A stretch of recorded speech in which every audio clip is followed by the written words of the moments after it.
नमस्कार, स्वागत है आपका इस खास वीडियो में। भारत में रफाल अब आधिकारिक तौर पर आ चुके हैं, जुड़ चुके हैं हमारी शत्रु स्क्वाड्रन के साथ, जो कि बहुत ऐतिहासिक स्क्वाड्रन है। और ये अंबाला एयरबेस में सब कुछ हो रहा है। अंबाला एयरबेस 1919 से शुरू हो रखा है, 1919 से शुरू हो रखा है और यहां पर ये गवा रहा है तमाम ऐतिहासिक पलों का। लेकिन ये अपने आप में एक बेहद अद्भुत लम्हा है।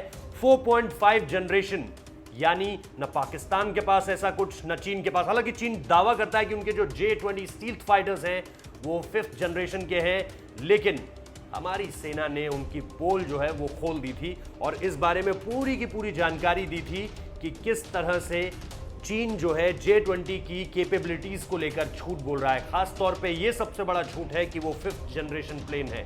इसके साथ साथ जो एक अहम बात सामने निकल कर आती है कि 4.5 जनरेशन का होने के बाद भी रफाल में इतनी सारी खूबियां हैं कि वो एक ही वक्त में दोनों तरफ, यानी अगर वो अंबाला में तैनाती है रफाल विमान की, तो सिर्फ 6 मिनट लगेंगे एलओसी पहुंचने में, 6 मिनट लगेंगे एलएसी पहुंचने में, अगर वो फुल स्पीड से जाएगा। रफाल की मैक्सिमम स्पीड है 2100 किलोमीटर प्रति घंटा। और तकरीबन अगर आप एयर डिस्टेंस देखें, जो प्लेन्स जिस लिहाज से उड़ते हैं उसे कहते हैं क्रो फ्लाइंग डिस्टेंस, मतलब जिस तरह से एक चिड़िया उड़ती है उस तरह से जो है वो फ्लाइट डिस्टेंस देखा जाता है। तो तकरीबन 240 किलोमीटर का एयर डिस्टेंस निकल कर आता है। इसे अगर आप गणित के हिसाब से नापेंगे, 2100 या 2000 की रफ्तार से अगर रफाल उड़ेगा तो 6 मिनट, महज 6 मिनट के अंदर एलएसी भी पहुंच सकता है, एलओसी भी पहुंच सकता है। तो अंबाला अपने आप में बहुत स्ट्रैटेजिक एयरबेस है जहां इनकी तैनाती हो रखी है। और फिर जो अभी और ज्यादा रफाल आने हैं, अभी इसी साल 5 और रफाल आने हैं, अक्टूबर नवंबर में अगले 5 रफाल और आएंगे।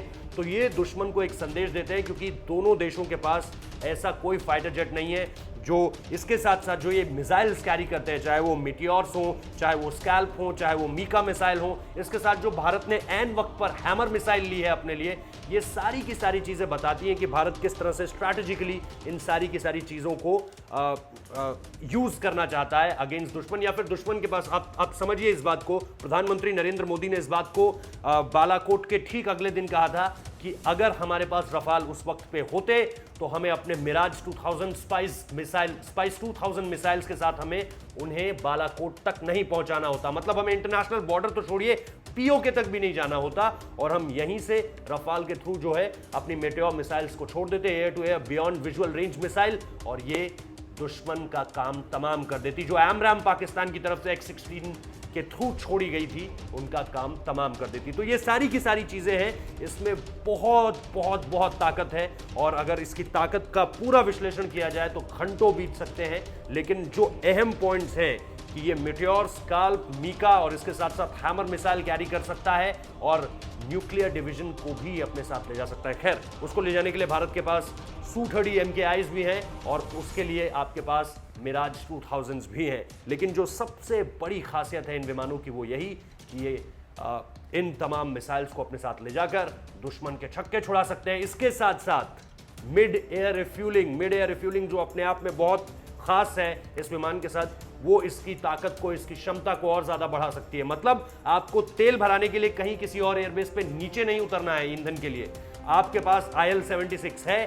IL-76 आपके फ्यूल टैंकर हैं जो कि एयर फ्यूल टैंकर्स हैं, और ये IL-76 रफाल में एयर टू एयर ही मिड एयर रिफ्यूलिंग कर सकते हैं। जो आपने देखा होगा जब रफाल भारत आ रहे थे तो कैसे एक फ्रेंच एयर फ्यूल टैंकर इनके साथ साथ उड़ रहा था, जिसमें 4 या 5 बार मिड एयर रिफ्यूलिंग की प्रक्रिया पूरी की गई, फ्रांस से उड़कर और UAE तक।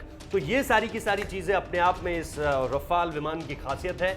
और दुश्मन फिलहाल एक तरह से डरा हुआ है और अब भारत की क्षमता जो है लगातार बढ़ती चली जाएगी, क्योंकि 5 और रफाल आने हैं। 2022 के एंड तक 36 विमान आपके पास होंगे, यानी एक तरह से 2 स्क्वाड्रंस, 18 फाइटर जेट्स के साथ एक स्क्वाड्रन बनती है, याद रखिए। तो अगर आपके पास 36 होंगी तो आप 2 स्क्वाड्रन तक पहुंच पाएंगे।